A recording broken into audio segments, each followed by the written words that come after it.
Hi guys, Unrepaired, Donovan Curtis, IQ 112. The grade glowered at me off the cover sheet of my social studies paper. D-. Is that graded on a bell curve? I asked Mrs. Shapiro. She was almost sympathetic. No, Donovan, it's just graded. Oh. I wasn't normally grade obsessed, but this really threw me.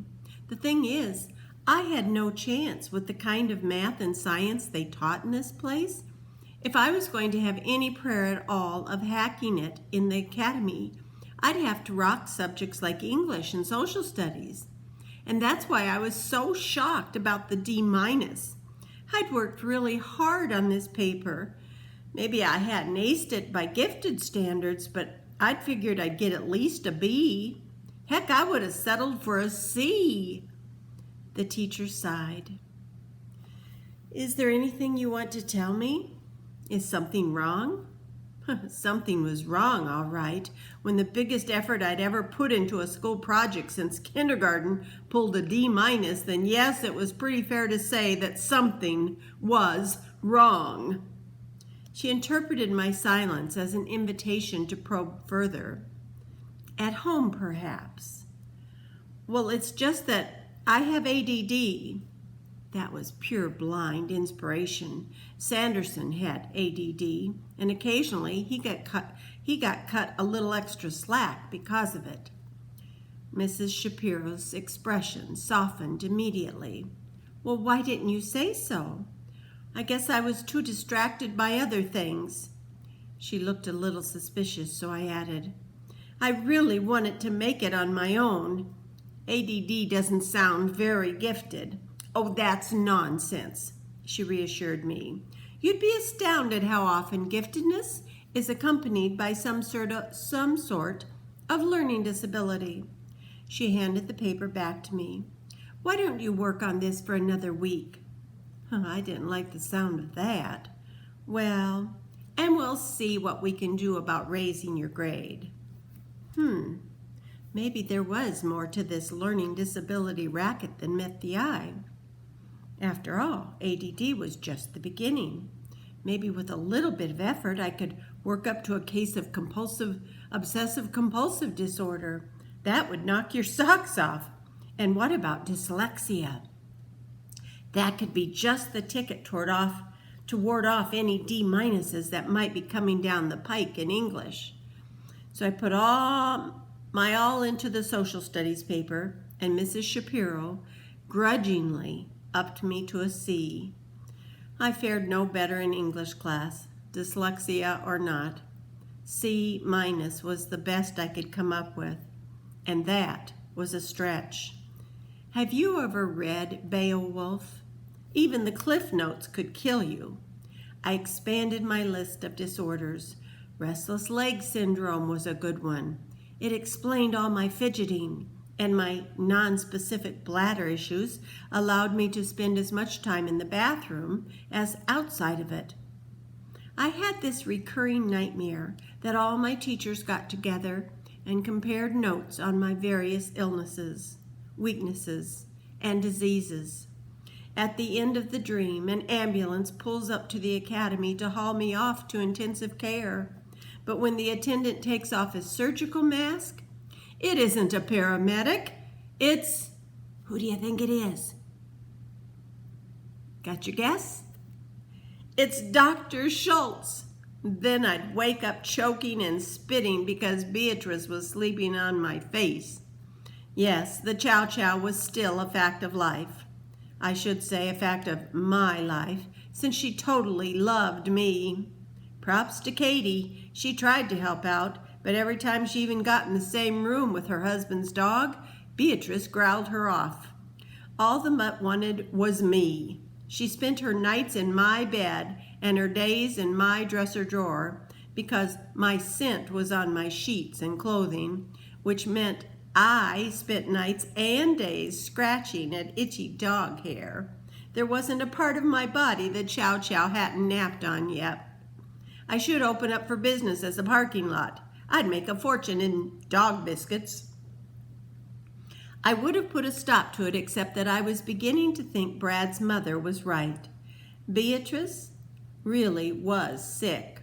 Her energy level was absolutely zero, and she ate nothing at all, which was amazing because her stomach seemed fatter than ever. Nussbaum's pet snake had more get up and go. When the cold-blooded animals are livelier than the warm-blooded ones, you know you've got a problem. And Katie was freaking out. If anything happens to Beatrice, Brad's going to drive his M1 halfway around the world and run me over. Not a good idea, I told her. You're a pretty big speed bump. Well, we don't want to owe the Marines for a new tank. Poor Katie. Her belly was expanding, her butt was widening, her ankles were thickening, and her varicose veins looked more like a road map every day. She was almost as big a mess as Beatrice, except that Katie hadn't started peeing on the floor. That unpleasant surprise came in the form of a warm puddle on the carpet as I made my way downstairs for breakfast. That mutt has got to go, I howled, hopping on the steps, pulling off my soggy sock. My dad grinned at me from the front hall. Is that how you support our troops? By evicting their pets? I don't want to live in a Chow Chow's toilet, I complained. He laughed appreciatively. Good thing you went to charm school before you got picked for the academy. Even Dad cut me a little slack these days. No wonder the gifted kids were different. They lived in a bubble. I'm going to pick up a carpet steamer on my way to work this morning. Change your socks. I'll give you a ride. Outside, my eyes were drawn to the new bumper sticker on Dad's car. Proud parent of an honors student at the Academy for Scholastic Distinction. I'm not an honors student, I managed, understatement of the year. I just go there. He was unperturbed. Everybody's an honor student at that place. It's an honor just to walk in the door. We're all proud of you, Donnie. Your mother and me, Katie. Right, I snorted. She said I'm dumber than her bladder-challenged dog. Dad started the car. Well, she may not say it in so many words, but don't think she isn't feeling it. These are tough times for our family, what with Brad deployed and the baby coming, and now Beatrice. Like we don't have enough stress in our lives already. And then you step in and do something for everybody to feel good about. It's like it was sent from heaven. I felt as if I was losing my mind, hiding out in the gifted program and carrying the emotional well-being of my entire family. No pressure. At the small appliance shop, I hung back while Dad spoke with the salesman.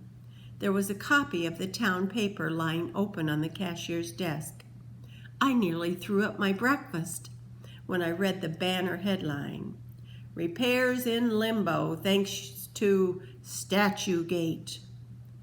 Physical education classes at Hardcastle Middle and high schools are being held outdoors despite the frigid winter temperatures. The glass double doors of the athletic facility are still boarded up, and 25% of the floor is badly damaged. The school district is ready to roll on the repairs. A contractor has been hired. So, what's the holdup? The Parthenon Insurance Group is refusing to pay, arguing that the damage was caused by engineering negligence in the statue of Atlas, a portion of which rolled down the hill and smashed into the building. The offending object, Atlas's globe of the world and heavens, all 400 pounds of it, was affixed by a single bolt, which corroded over the years. This design flaw, Parthenon argues, is the responsibility of the statue's manufacturer.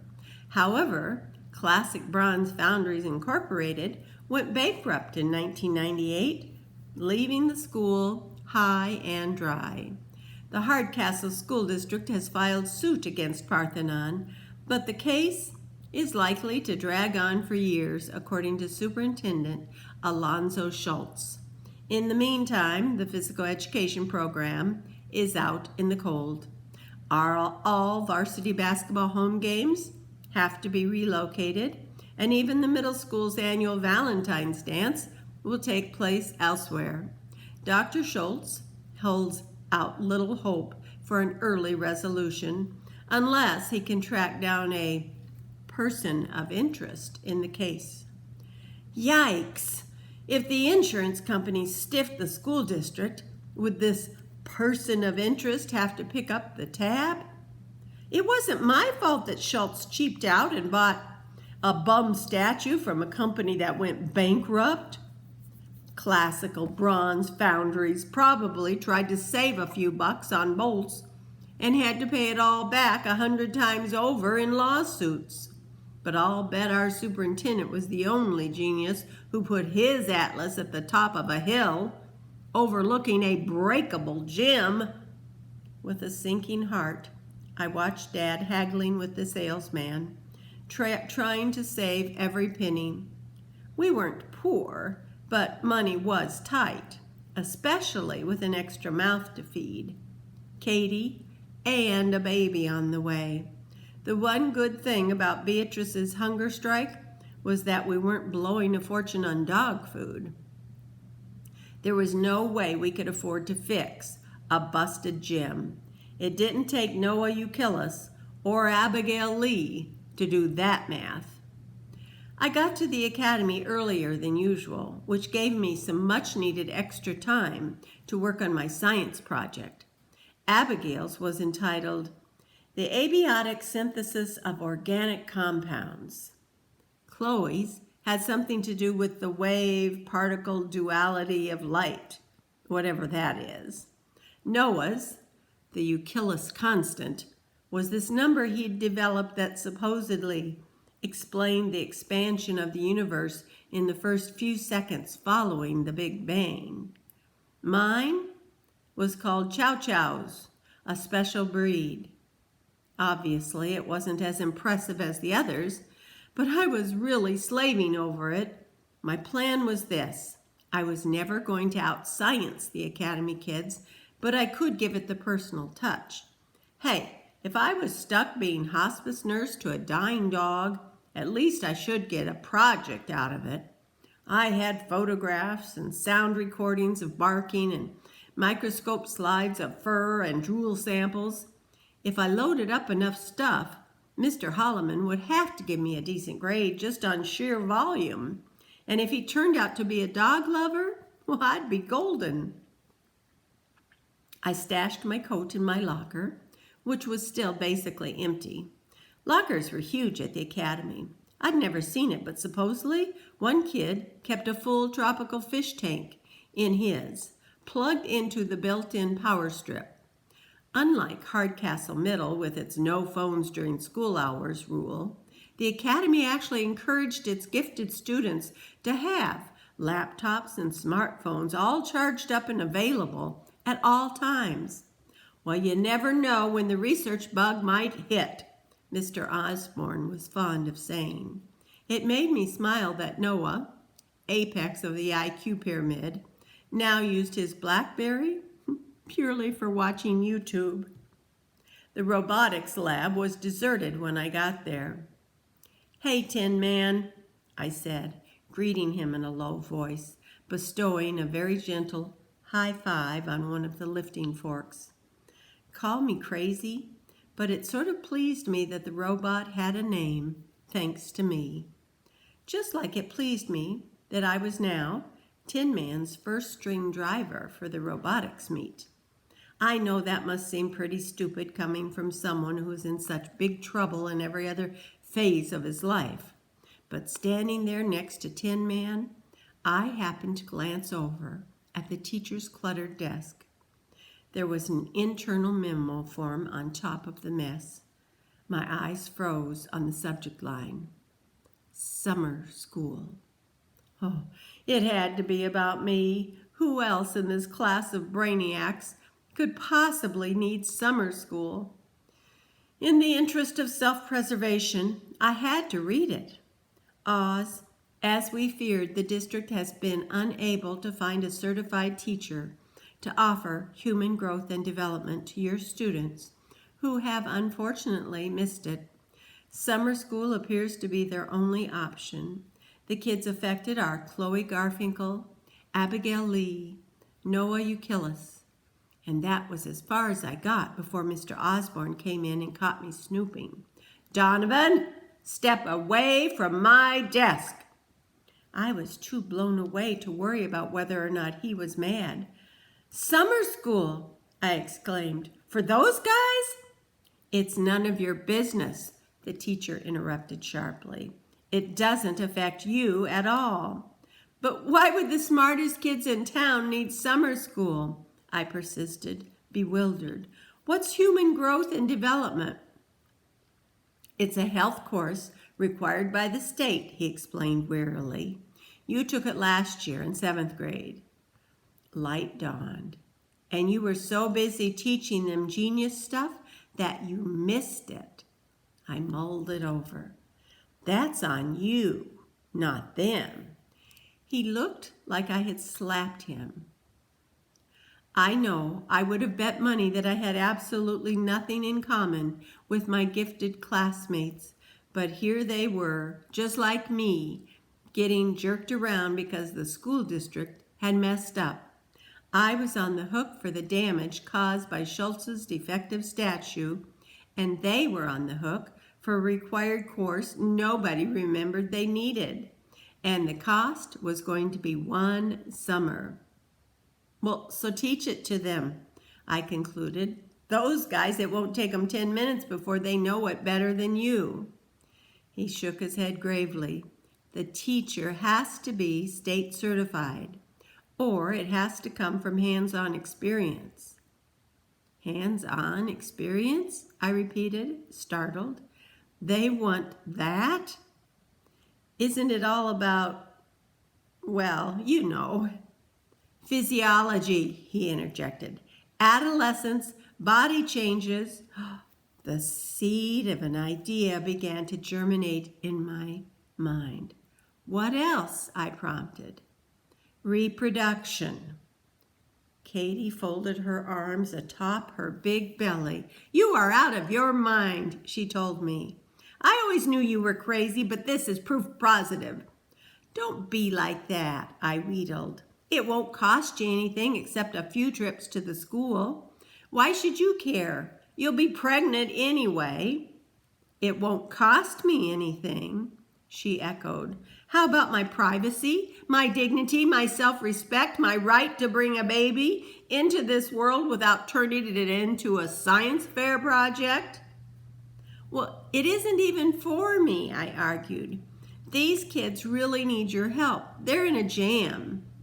She was adamant. Well, if they're so gifted, let them find a way out of the jam. You have to do this for me, I said stubbornly. No way, Donnie, not in a million years. I'm not crawling into a petri dish for you or anyone. I sighed. Well, okay. I feel sorry for Brad, though. She was wary. What's Brad got to do with it? Well, you know, there he is, far from home, serving his country. It will break his heart when he finds out his beloved dog isn't getting the care and attention that she deserves.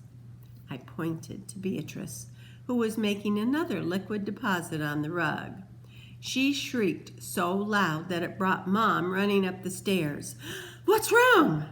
Nothing, Mom, I called. But fire up the carpet steamer, will you? We're going to need it in a few minutes. Katie was beside herself. Just what are you saying? Do I have to spell it out for you? If I don't look after Beatrice, Beatrice doesn't get looked after.